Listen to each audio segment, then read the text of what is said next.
नमस्कार प्रिय दर्शकों, एक बार और आपका स्वागत है। प्रिय दर्शकों, आज का जो प्रसंग है बड़ा ही ज्ञानवर्धक, बड़ा ही मोटिवेशनल है। प्रिय दर्शकों, इससे पहले आप हमारे चैनल में पहली बार आए हैं तो चैनल को सब्सक्राइब करें, बेल आइकन को प्रेस करें और अच्छे अच्छे कमेंट किया करें ताकि हर आने वाले वीडियो का नोटिफिकेशन सबसे पहले आपको मिले और आप उन वीडियो का फायदा उठा सकें। चलिए शुरू करते हैं प्रिय दर्शकों, आज की ये प्यारी सी कहानी, ये प्यारा सा वीडियो। प्रिय दर्शकों, प्राचीन समय की बात है। एक राजा के पास महल में एक कबूतर था जो कि बहुत ही ज्ञानी था, जो उन्हें एक लंबी यात्रा के दौरान मिला था। राजा उस कबूतर को अपने महल में ले आते हैं और उस कबूतर से बातें करने लगते हैं। वह कबूतर बड़ा ही समझदार था, वह कबूतर बड़ा ही ज्ञानी था। उस कबूतर को राजा से इतना लगाव हो गया था, वह कबूतर राजा को रोज नई नई कहानी सुनाता था। कबूतर राजा से कहता है कि हे राजन, ये कहानी बड़ी ही ज्ञानवर्धक और प्रेरणादायक है। इस कहानी को ध्यान से सुनना। आज हम आपको एक ऐसे राजा की कहानी सुनाएंगे जो रोजाना अपनी बलि दिया करता था। राजा कबूतर से कहता है, हे कबूतर, तुम अपनी कहानी शुरू करो, हम बड़े ध्यान से आपकी कहानी को सुनेंगे।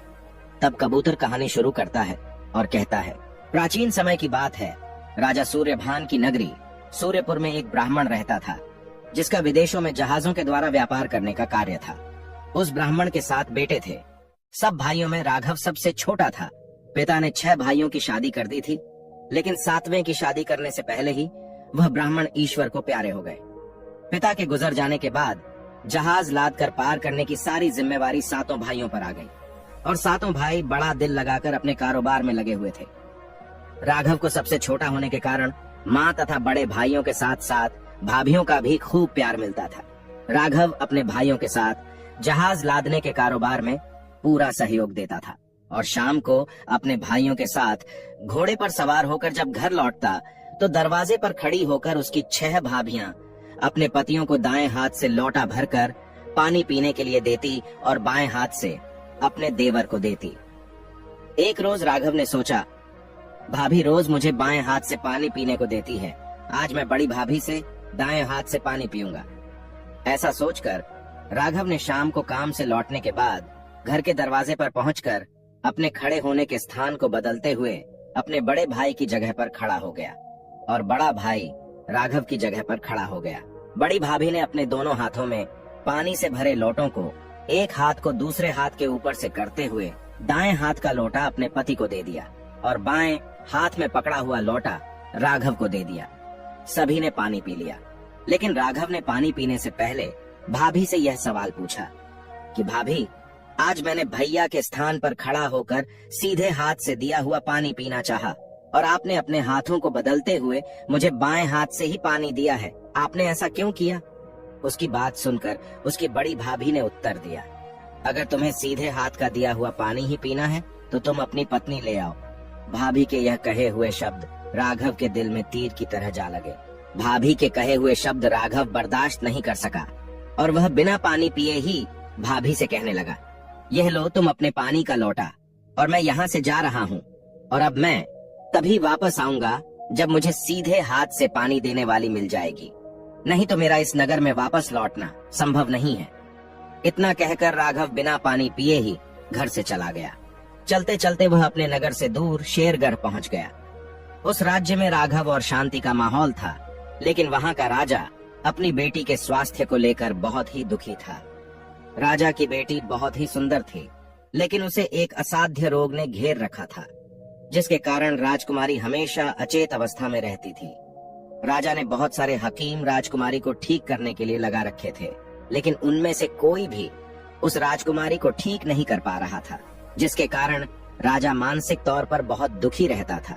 और अंत में राजा ने अपने राज्य में यह घोषणा करवा दी कि जो व्यक्ति मेरी बेटी को ठीक करेगा, मैं उससे अपनी बेटी का विवाह कर दूंगा और अपना आधा राज्य भी उसे दे दूंगा।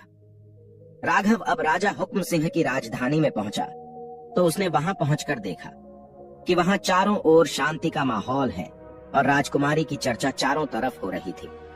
राघव ने वहां एक व्यक्ति से पूछा कि यहाँ पर चारों तरफ यह किस तरह की चर्चा हो रही है? तो उस व्यक्ति ने बताया कि हमारे राजा की बेटी बहुत बीमार है और बहुत सारे वैद्य उसका इलाज करने के लिए लगे हुए हैं, लेकिन राजकुमारी ठीक नहीं हो पा रही है, जिसके कारण पूरे राज्य में दुख का माहौल है। उस व्यक्ति की बातें सुनकर राघव राजा के महल की ओर चला गया।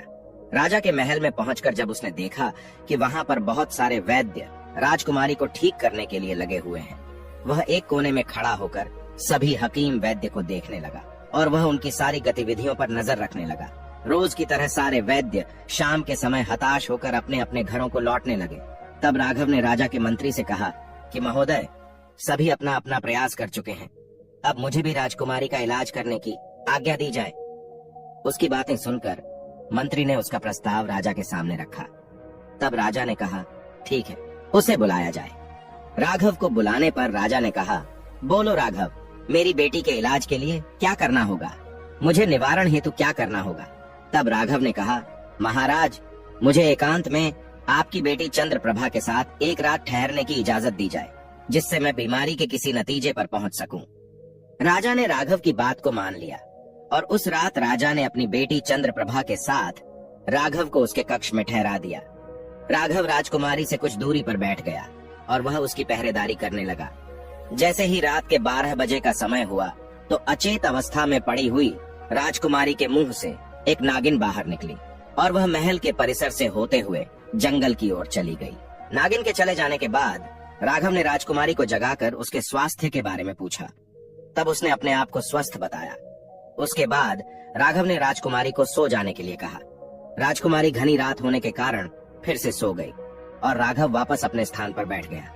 सुबह 4 बजे के आसपास वह नागिन वापस लौटी और चंद्रप्रभा के मुख के रास्ते से होते हुए उसके पेट में चली गई।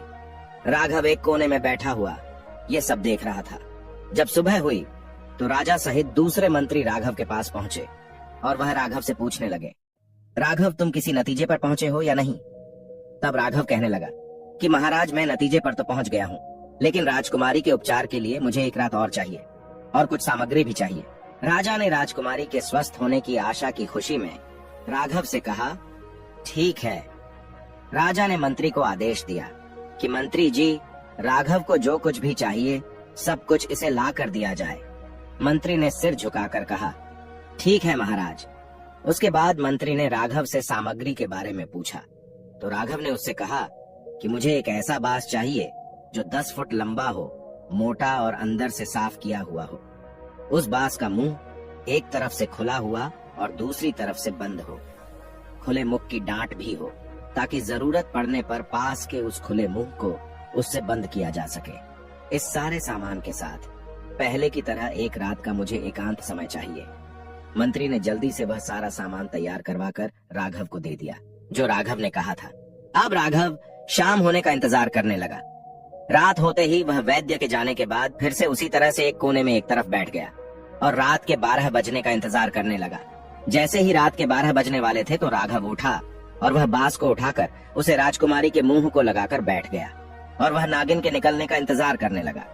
रात के 12 बजते जैसे ही नागिन मुंह से निकली वैसे भी उस बांस में चली गई। जैसे ही नागिन बांस में गई, राघव ने कसकर डांट लगा दी। राघव ने उस नागिन को बांध के अंदर बंद कर दिया। उसके बाद उस बांस को एक कोने में खड़ा कर दिया और आराम से सो गया। सवेरा होने पर राजा अपने मंत्रियों के साथ फिर से राजकुमारी के कक्ष में आए तो उन्होंने वहां राघव को सोते हुए पाया। मंत्री ने राघव को जगाया। राजा ने राघव से पूछा, क्या तुम्हारा काम पूरा हो गया है? राघव ने कहा, जी हाँ महाराज, मेरा काम पूरा हो चुका है, लेकिन एक काम अभी बाकी है, उसे आपको अपने सैनिकों के द्वारा पूरा करवाना है। तब राजा ने उससे पूछा कि बताओ क्या काम है?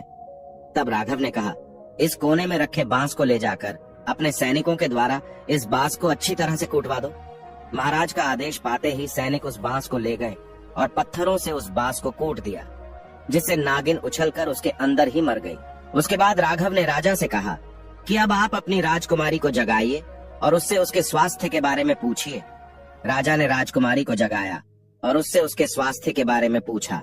राजकुमारी पहले की तरह सामान्य स्थिति में जागी और खिले हुए चेहरे के साथ अपने पिता से मिलने के बाद अपनी माँ के पास चली गई। राजा ने जब अपनी बेटी को स्वस्थ पाया तो राजा की खुशी का कोई ठिकाना नहीं रहा। राजा ने अपनी शर्त के अनुसार राजकुमारी का विवाह राघव के साथ कर दिया। उसे अपना आधा राज्य देकर वहां का राजा बना दिया। राघव कुछ दिन महल में रहकर ही अपना समय बिताने लगा। उसके बाद वह अपने राज्य को अपने ससुर को सौंपकर अपनी रानी चंद्रप्रभा के साथ अपने नगर सूर्यपुर आ गया। घर आने के बाद उसकी माँ और भाभियों ने उन दोनों का भव्य स्वागत किया और वह दोनों अपने परिवार के साथ खुशी खुशी रहने लगे। उन दिनों सूर्यपुर नगर के बाहर सीमा के समीप हर वर्ष एक मेला लगता था, जिसमें वर्गासुर नाम का एक दानव आता था। वह दानव तेरा विद्या निधान और बड़ा ही ताकतवर था। वह हर वर्ष मेले में आता और अपनी विद्या से एक सुंदर लड़की को मक्खी बनाकर अपनी जटाओं में लगा लेता था। इस तरह से वह लड़कियों का अपहरण करके ले जाता था और अपनी गुफा में ले जाकर 7 तालों के भीतर बंद कर देता था। राज्य की सीमा पर हर वर्ष की तरह इस वर्ष भी मेला लगा, जिसमें राघव की 6 भाभियां चंद्रप्रभा को भी मेला देखने के लिए ले गई। मेले में वह वर्गासुर नाम का दानव भेष बदलकर घूम रहा था। जैसे ही वर्गासुर की नजर चंद्रप्रभा पर पड़ी तो उसे चंद्रप्रभा भा गई। दानव वर्गासुर ने चंद्रप्रभा को अपनी मायावी विद्या से मक्खी बनाकर अपनी जटा में लगा लिया और वहां से अपने असुर में बनी एक गुफा की ओर चल दिया। वहां ले जाकर उसने चंद्रप्रभा को गुफा के अंदर 7 तालों के अंदर बंद कर दिया। उधर राघव की सारी भाभियां चंद्रप्रभा को मेले में चारों तरफ ढूंढ रही थी। चंद्रप्रभा को ढूंढते ढूंढते उन्हें शाम हो गई, लेकिन उन्हें उसका कोई पता नहीं लगा। जब उन्हें चंद्रप्रभा नहीं मिली तो वह खाली हाथ मेले से वापस लौट आई। उनके घर आने पर राघव ने अपनी भाभियों से चंद्रप्रभा के बारे में पूछा तो भाभी ने उसे चंद्रप्रभा के गुम होने के बारे में सब कुछ बता दिया।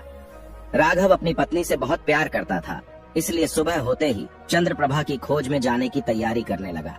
जाने से पहले उसने अपने अस्त्र शस्त्र उठाए और एक तीर उसने अपने घर के आंगन में बनी हुई दीवार के अंदर गाड़ दिया। उसके बाद वह अपनी माँ और भाभियों से कहने लगा कि जिस दिन यह तीर जमीन पर गिर जाए उस दिन